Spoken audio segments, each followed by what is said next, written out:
I think I've forgotten that I was vlogging me reading Fourth Wing. I literally have no words. Literally no words. Not a single word is in my brain right now. I sat down to keep reading and I was on like page 300 and something. I'm on 560. I have like 100 and some pages left. And I have never felt so confused. And at the same time, I don't even know.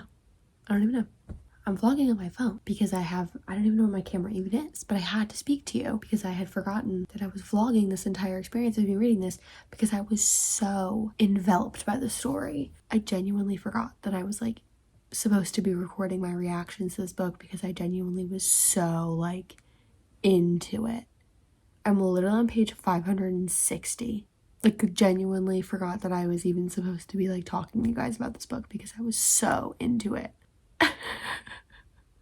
I have been keeping notes, so whenever, I'll talk to you more about it probably tomorrow. But holy, I don't even know what to do with myself. I'm so like into it. Anyways, I'm gonna get back to this because I need to finish this chapter and know what the fuck is going on. I'll talk to you.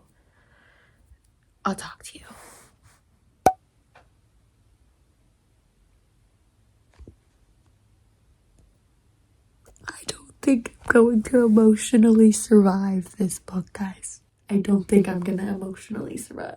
I'm on page 574.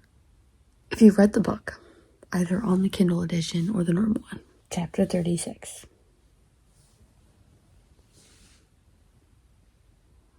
You know the agony and the confusion and the fear that I'm feeling right now. That something very, very terrible is going to happen to the people that I love, and I'm going to be really mad about it. Okay. Apparently, I have done a horrendous job vlogging, reading Fourth Wing, because apparently I only have like 3 clips total. 2 from when I started it that are just me, literally, like it's literally just the Kindle that you see. It's like they're 30 seconds, not even. And then 2 from last night while I finished it. I like really don't even have words for what kind of happened. I started it like a week ago, sort of, kind of. And then I binged it yesterday. I think last night I started maybe on page like 200 and something and finished it. Just finished it. I don't know. I didn't have a lot of time over the weekend to read. I was out and away for the weekend. So I got home, Sunday night and was like, maybe I'll read, I don't know. It was kind of late when I got home, so I didn't pick up the book at all. And then Monday during my break, I did read for a little while and I was like, I really want to finish this or get close to it. So I got home Monday, which was yesterday, and just binged the entire rest of the book. I binged like 400 pages last night and finished it and sobbed. I genuinely wholeheartedly cried at like 1 a.m. last night, finishing Fourth Wing. Oh my God. Here are my notes, if you guys are wondering. So yeah, I started it like a week ago. I don't know, something like that. Probably last week around Tuesday or Wednesday or Tuesday of last week, I started it and only got like maybe 30% of the way through the book throughout the whole week, including Saturday and Sunday. And then I just finished it last night. It was a little insane. I don't know how I pulled that off or why I tried to do that, but that's just what I did. So I don't know how much time I actually have to speak to you guys because I have to go back to work in about 10 minutes.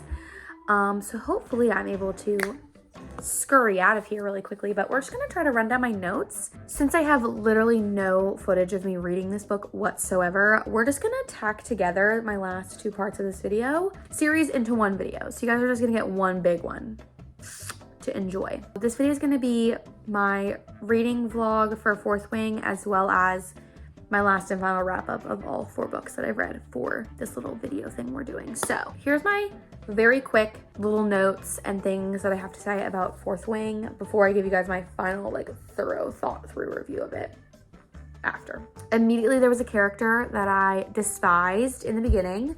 And if you've read the book, you probably know who I'm talking about. It's just the guy who was kind of a dick to her when she was first getting to the Writer's Quadrant. And I hated him. He was being a dick. I wanted to push him off the thing, you know? So you kind of know about Xaden from the very beginning. I believe he's on the back of it, I don't know. But from first introduction, I did not love him, but he was proven to be that hot and mysterious guy. So I saw the like, you know, this was from when I was on page 52. I said, I'm only on page 52, but I really like Violet so far. She's funny and sassy, and I like the way that she handles both of the annoying men. There's a character you're introduced with that is like a longtime friend of hers, that on page 77, I said that it seems like they're gonna do something really bad, or like they're gonna result in something bad happening. Like I could just like feel it happening, and I didn't know whether to be sad or angry. Ooh, this one's funny. I said Xaden was kind of dark and mysterious in chapter 7, and I kind of liked it. And then I said, maybe I'm actually looking forward to them being a thing or whatever it's gonna end up being, because I think it's kind of, you can kind of assume this is an enemies to lovers romance. So knowing that Xaden is like her mortal enemy or whatever is pretty, well, her mom's mortal enemy's son, I guess. It's pretty, you know, easy to assume that they're gonna, whatever. Anyways, that's pretty much all I can tell you without there being spoilers. So the rest of this video will probably be filmed tomorrow, just because my boyfriend's coming over tonight and I don't think I'm gonna have time to film this tonight. Since this vlog portion is going to be in the final wrap-up video, I'm just gonna give you guys my final full-blown thoughts, spoilers and all, later in this video when I talk about this read. But I'll give you guys my rating.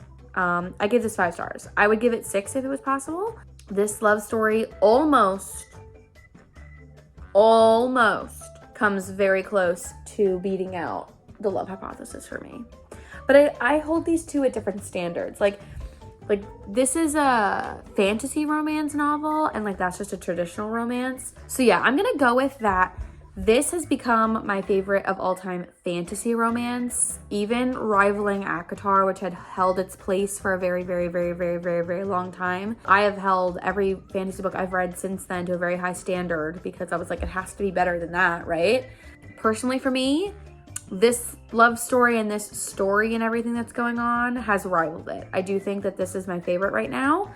That does not take away from my feelings about ACOTAR. I still love ACOTAR to death, that whole series, not just the first one. But like, I just think that this one for right now is like my favorite I've read so far this year. I'm gonna say in 2023. I read ACOTAR series in 2022.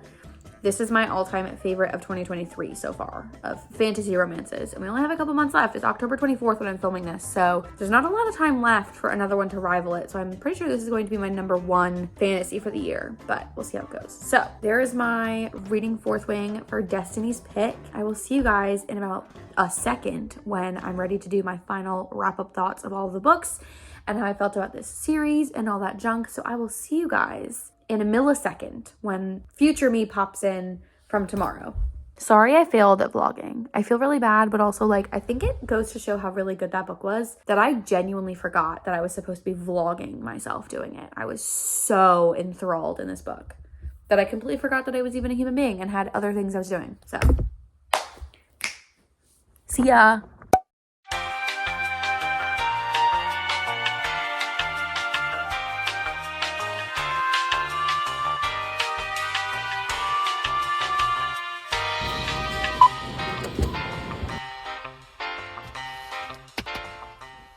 Okay, well, the lighting for the end of this video is not going to be fantastic. It is not going to be good, and yes, I am mad about it, but you have to do what you gotta do sometimes, and what we have to do today is film the end of this little series that I did because I need to finish it.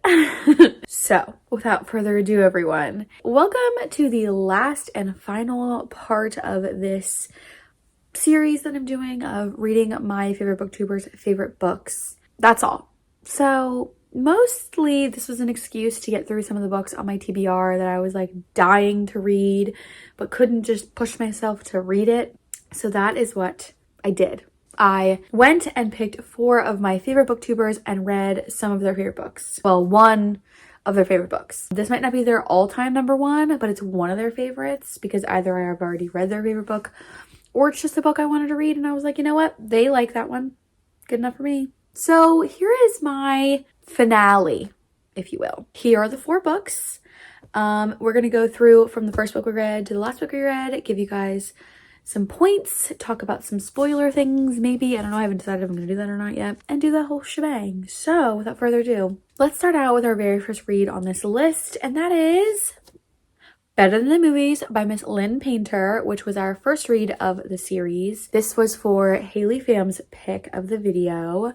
And this is actually a reread for me because I wanted to go through and annotate the book, which annotate the book did I do, sir. These are some insane tabs that I did. I don't even really know what to say. I feel like I've given pretty much my very thorough review already about this book. I don't even remember what star rating I gave it, if I'm being honest. I think I gave it a 4. I probably should have went through and like figured out what ratings I gave everything before I started talking. But anyways, so this one ended up being a 5-star read for me. It was amazing. It was lovable. It was cute. I just loved it so much. So yeah, it was just that perfect fluffy romance read that I needed at the time to really get me back into my reading moods. So yeah, this was amazing. I'm so glad that I read it. I'm so glad that I reread it. I don't think I have any extra notes on this. I think I'm pretty sure I kind of told you guys everything that I really liked about this in the original video, but I will remind you once again. I said my first note that I have is that Wes is one of my favorite book boyfriends ever, I think. And I do still kind of stand by that. I think he is still one of my favorite YA book boyfriends. He was just so cute. I can't help but love him. Something that I pointed out a lot in my notes that I have, which my notes are up here on my laptop, by the way, if you're wondering where I'm looking. Something that I pointed out a lot was how I really liked the way that she portrays these teenagers. They're like seniors in high school, and I feel like she had them react and have emotions and feelings that just feel very real and very like, yes, that is exactly how an 18-year-old would feel as a teenager, you know what I mean? Like, it wasn't like they're teenagers but acting like adults, you know what I mean? And so I really liked the way that Lynn Painter was able to portray teenagers as teenagers, like a very true portrayal of what it accurately is to be a teenager and be in a relationship and figuring out what you want to do with the rest of your life kind of thing. So loved that. I said that I love that you can tell from the very beginning that Wes is in love with her. You just can. I know that I talked about this in the original video for this one, which if you haven't already watched, I will leave a link to it somewhere on the screen. I can't remember which corner it's in. One of them. I don't remember. I will make sure to link it somewhere, either in the description box or up in the iCards or whatever the heck that is. I'll figure it out later. I don't know. I said in the original one that I liked, again, the portrayal of having a step parent. Another thing that I liked was that I felt like I could really relate to losing that parental figure and then not wanting to go through all the big milestones because you don't want them to miss it. And yeah, that's, I don't know. I feel like I've already kind of talked about it enough, but anyways. 5-star, was amazing. I pretty much read any book that Haley recommends because if Haley likes it, I will probably end up liking it, especially when it comes to YA romance. So there's number 1. Number 2 is Magnolia Parks by Jessa Hastings. This was interesting. There are 4 tabs in the entire book because there were 4 times that I felt so strongly. I was like, I have to annotate it. I wasn't annotating, but I annotated anyway.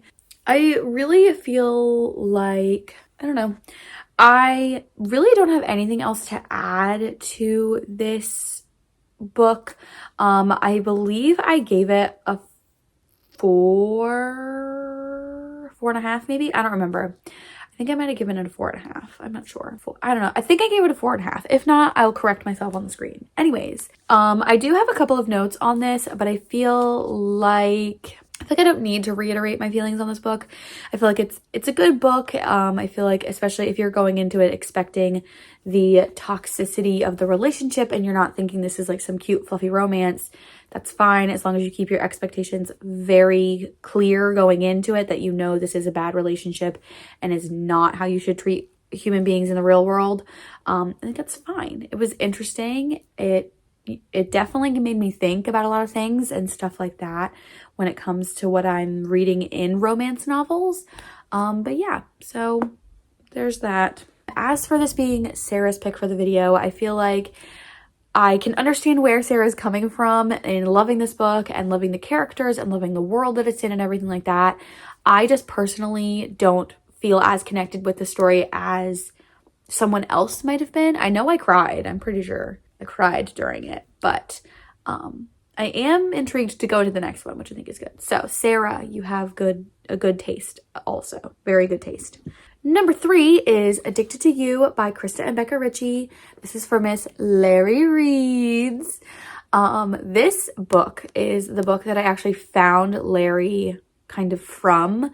She had made a video talking about the Addicted series and stuff like that, and I was like, that series looks really cool. I watched videos about it on YouTube. Nothing spoilery, thank God. I think if I had gotten any spoilers, I probably wouldn't have read it. But just videos basically talking about why you should read the Addicted series, and I'm really glad that I started it. I'm glad that I dipped my toes in and saw what it was like and saw what was going on. I think that it was a really, really good book, but I will say again that I'm having a hard time understanding how this book series is so enormous. I guess I'll just have to read it and find out, and then once I read it and find out, then I'll understand why. I believe I gave this one a just flat 4 stars because it was good, but I just feel like I didn't enjoy it as much as I've enjoyed others, if that makes any sense. So moving along, now getting to probably the most anticipated part of this video for people, maybe, I don't know, and that is my Fourth Wing final wrap-up review. As you might have seen, before we got into this final in-depth wrap-up of all the books that we've read for this series, I went to Walmart and purchased an item. And that, my friends, was the hardback copy of Fourth Wing. Now, if you know anything about me as a reader or anything like that, you know probably that I'm a paperback lover. I only own paperbacks. I only ever buy paperbacks. If a book isn't a hardback, I will literally not buy it because I genuinely just feel like I'm not a hardback kind of gal. Like, I have been dying to read Happy Place for months and have not picked it up solely because it's a hardback and I don't want to own a hardback. Well, Fourth Wing has changed my mind because holy mother of Jesus, was this an amazing read. So I did talk a little bit about how I felt about this. I think I did tell you guys that I gave it 5 stars. I would give it a 6 if I could. It's going on my favorites shelf. This has become my #1 fantasy read above ACOTAR, above the whole series. This is above it, all of it. So I am going to talk a little bit about spoilery things, because if I don't, there's really no way to talk about this book. I'm putting it down because it's really heavy. So here are my notes. I'm gonna probably put a screenshot of them on the screen right now. There's a lot. So we're gonna go through my little notes and things about Fourth Wing and we're just gonna talk it out, okay? Because I really feel like doing it. So here are my thoughts on Fourth Wing. First thing I wrote down when I first started the book was that I hated Jack from chapter 2, who was trying to kill her and like push her off the parapet or whatever. I wanted to murder him. I was like, you should have pushed him off. Duh. Then my next note was that Xaden sounds like a hottie, but he'll need to prove himself worthy of Violet. Because it was funny. I don't know. I said I'm only on page 52. What I really like, I think I said that. I talked about how there was this character that I thought they seemed. So earlier in the video, I talked about how there was this character that seemed really nice, but I just felt like something they were gonna do was gonna end up really bad. And I was completely correct. That character is Dane, her like childhood friend. He did do something really bad that really effed over my babies. So I'm mad. Anyways, moving on. The nickname he gave her, Violence, throughout the story was adorable. The fact that even to the very last page, even he still calls her Violence. It was amazing. Their banter, amazing. Everything about the book, amazing. And then the last and final thing that I put was that I thought it was really ironic that Violet and Xaden's dragons were bonded together, like that their dragons were fated mates. So then like they're bonded together. Even though their parents were like sworn enemies. I thought that was funny. But it really makes a lot of sense to think about it. I also have this gigantic paragraph that I'm going to leave on the screen for a little bit so you guys can read, because I'm not going to read it to you. But basically, it's a paragraph of how I feel about the whole book and everything involved with it, because I literally stayed up until 1:37 a.m. to finish this book because I just genuinely could not finish it. I had to just finish it. I had to know what was happening. I fully understand why Miss Destiny Sidwell, which this is her pick for the video, loves this book so much, and why a lot of people love this book so much. And I have already went on Etsy and purchased the merch from Miss Threaded by Sabrina, because holy mother of Jesus Christ, I need it with me now. I need it with me now. This has become a number one, and I cannot wait for the second that's coming out very soon, actually. So I do think that all the booktubers that we, talked about and read their favorite books of are very good judges of good books, but you never know with stuff like this. Especially when, everybody's reading taste is different. It's important to try different books, to read other books, to always give a book a chance, whether it's super popular on TikTok or not.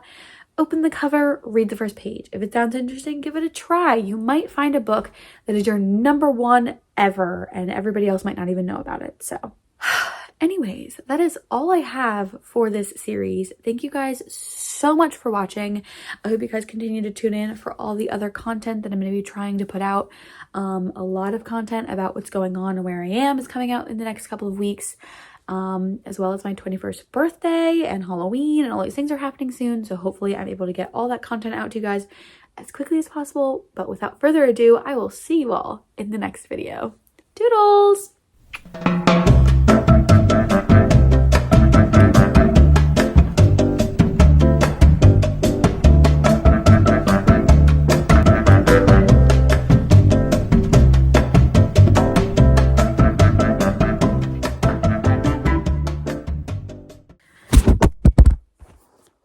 You fell on the floor.